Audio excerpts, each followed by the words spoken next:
মুখ্যমন্ত্রী লন্ডন সফরে ভারতীয় ফুটবলের উন্নতিতে এবার নয়া উদ্যোগ। বিশ্ব ফুটবলের অন্যতম শক্তিশালী ক্লাব ঐতিহ্যবাহী ম্যানচেস্টার সিটি ফুটবল স্কুলের সঙ্গে চুক্তি হল টেকনো ইন্ডিয়া গ্রুপ ফুটবল ক্লাবের। লন্ডনের শিল্প বৈঠকে টেকনো ইন্ডিয়ার তরফে উপস্থিত ছিলেন সত্যম রায়চৌধুরী এবং দেবদূত রায়চৌধুরী। পাশাপাশি ম্যান সিটির শীর্ষ আধিকারিকরাও উপস্থিত ছিলেন। মুখ্যমন্ত্রীকে ম্যান সিটির একটি জার্সি উপহার দেওয়া হয়। চুক্তি স্বাক্ষরিত হওয়ার পর মুখ্যমন্ত্রী ইংল্যান্ডের সঙ্গে বাংলার আবেগের কথা তুলে ধরেন। এই চুক্তির মাধ্যমে ফুটবলের হাত ধরে সেই সম্পর্ক আরো মজবুত হবে বলেই আশা প্রকাশ করেছেন তিনি।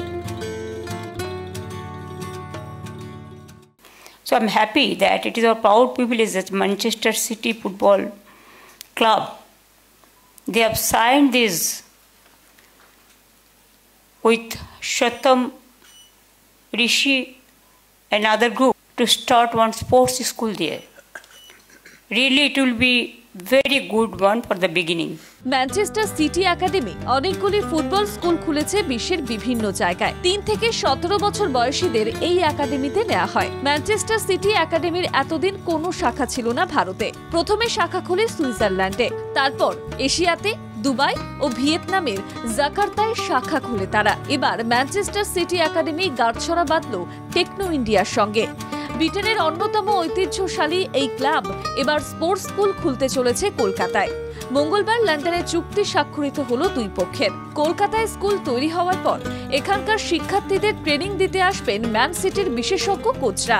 ম্যানচেস্টার সিটির মতো ঐতিহ্যবাহী ক্লাব এবং টেকনো ইন্ডিয়া গ্রুপের মধ্যে এই চুক্তিকে গর্বের মুহূর্ত বলে উল্লেখ করেছেন টেকনো ইন্ডিয়া গ্রুপের ডিরেক্টর দেবদূত রায়চৌধুরী।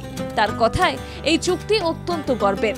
কলকাতা ফুটবল ঐতিহ্যের সঙ্গে ম্যানচেস্টার সিটির বিশ্বমানের প্রশিক্ষণ পদ্ধতির সংমিশ্রণে ভবিষ্যতের চ্যাম্পিয়নরা তৈরি হবে। মাননীয় মুখ্যমন্ত্রীর যখন আশীর্বাদ থাকে তখন জিনিসগুলো আরও অনেক বড়ভাবে করা যায়। অ্যান্ড মানে ম্যানচেস্টার সিটির মতন একটা বিখ্যাত ক্লাব, ঐতিহাসিক ক্লাব কলকাতার মতন একটা ঐতিহাসিক শহরে আসছে। আমরা এটাকে বলছি the tale of two cities, the love of the game from the two সিটিজ।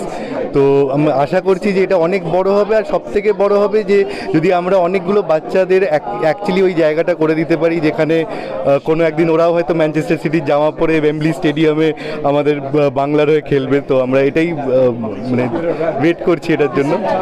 English premier লিগে খেলা ম্যানচেস্টার সিটি বর্তমানে বিশ্ব ফুটবলে অন্যতম শক্তিশালী ক্লাব। তরুণ প্রতিভাকে ফুটবলার হিসেবে তৈরি করার ক্ষেত্রে অত্যন্ত পরিচিত নাম ইপিএল এর এই ক্লাব। ধারাবাহিকভাবে ছোট থেকে লালন করে বড় ফুটবলার তৈরি করে আসে এই ক্লাব। এবার টেকনো ইন্ডিয়ার সঙ্গে যাত্রা শুরু করে ভারতের প্রথম কলকাতায় এই কর্মযজ্ঞ শুরু করতে চলেছে Manchester City. Bureau report, Bangla জাগো।